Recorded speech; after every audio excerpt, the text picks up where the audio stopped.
이번 시간에는 지난 시간에 이어서 양육에 여러 가지 영향을 미치는 것 중에 또래와의 관계에 대해서 알아보도록 하겠습니다.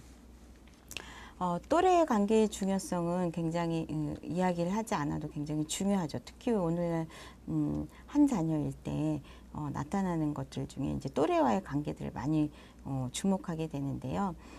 또래 관계란 아이에게 가족 이외에 가장 중요한 사회적 관계이고, 이게 바로 또래 관계이고, 바람직한 또래 관계는 아이 발달에 굉장히 중요한 역할을 합니다.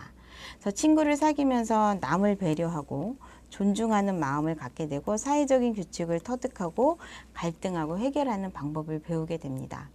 여러분들 또래와의 아이들 놀이에 있어서 아이들은 요새는 친형제나 자매들이 많이 없기 때문에 또래 관계가 더 오늘날 더 중요하게 작용하고 있어요.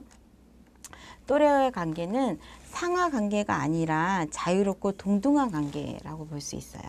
새로운 탐색이 가능하고요. 인간관계와 사회성 기술을 향상시키는데 기초 역할을 합니다. 형제 관계가 기초 역할이 아니고 또래와의 관계가 이제 그 사회성 기술을 향상시키는 데 있어서 기초 역할을 하게 되는 거죠. 또래와의 상호작용을 통해서 사회에서 통용되는 가치관을 공유하게 되고요. 서로를 지지하는 소속감, 자신감을 느끼게 되는 것입니다. 특히 이 부분은 이제 교사나 아니면 보조 양육자 이런 분들이 많이 알아야 되는 부분들인 거죠. 그래서 어렸을 때 또래 관계가 점차 이제 하거나 아니면 그 친구들 교우 관계나 이런 것들도 아이들 생활하는 데 있어서 굉장히 중요하게 살펴보는 요인들 중에 하나가 됩니다. 그렇기 때문에 영유아 시기의 또래 관계도 굉장히 중요하다고 볼 수 있죠. 그래서 바람직한 또래 관계는 아이의 행동을 변화시키고요. 대인 관계에 대한 인식뿐만이 아니라 사회적 인지적 능력을 발달시키는 데 중요합니다. 여러분들 친구 따라 강남 간다는 이야기 들어보셨죠?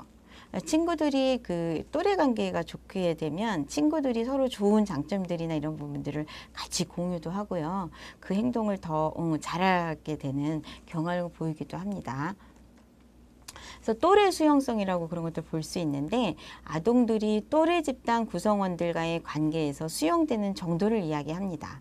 그래서 또래 수용성은 첫 번째는 이제 사회적 선호도, 두 번째는 이제 사회적 지위에서 나타나는데 다른 아동들이 선호하는 정도예요. 그 다음에 사회적 지위는 또래 아동에서 수용되는 거부 정도에 따라 아동이 집단 내에서 차지하는 위치를 합니다. 이런 것들을 봤을 때 이제 그 아동들에서 항상 대장을 하는 아이들이 있어요.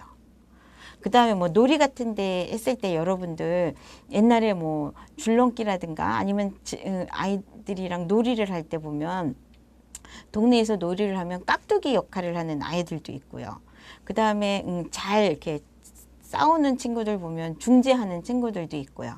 그 다음에 모든 친구들이 그 친구는 다 좋아하고 그 친구하고 놀고 싶어하는 일종의 선호도도 보이게 됩니다. 이런 것들을 봤을 땐 굉장히 여러분들 보시기에 굉장히 중요하죠. 여러분들도 지금까지 성장해 오면서 나는 어떤 선호도, 어떤 지위를 이제 또래 관계에서 형성하고 있었나 이런 것들을 좀 또 자기 자신을 살펴보면 좋겠다는 생각을 합니다. 또래 수용에 있어서 아이가 속한 또래 집단으로부터 수용되고 인정받고 있다는 느낌을 갖는 것은 긍정적인 자아 개념의 형성은 물론이거니와 일상의 모든 면에서 안정감을 갖게 되는 요인이 됩니다. 많은 학자들이 아동 또래 집단 내에서 수용 정도를 진단을 하고요. 아이의 사회성 발달 수준에 대해서 항상 그 기준을 삼아왔어요. 또래 집단하고 어떻게 중요한지는 이제 수용성과 사회성 발달 기준으로 삼았다는 거죠. 친구가 어느 정도 있는지, 친구가 한 명만 있는지, 반 전체가 다 친구를 골고루 사귀고 있는지 이런 부분들을 이제 살펴보았다고 볼 수 있죠. 이런 걸 봤을 때 이제 사회적 수용성에서의 그 아동들의 이제 분류를 좀 나누면 인기 아동들이 있습니다. 많은 아동들로부터 선호의 대상이 되고 가장 적게 배척받는 아이들이에요. 그래서 일반적으로 신체적